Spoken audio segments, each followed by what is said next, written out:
Welcome everyone. This is the hill climb throttle only test of the Senada Drifter folding e-bike. The Drifter is a 500 watt 48 volt e-bike.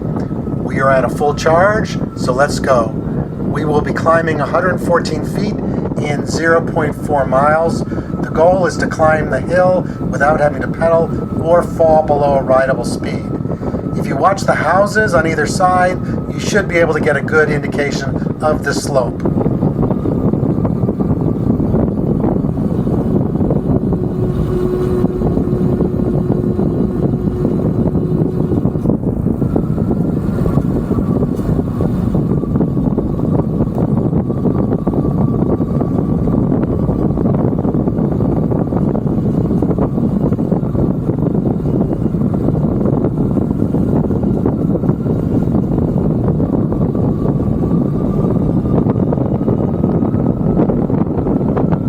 Hooray, we made it without having to pedal.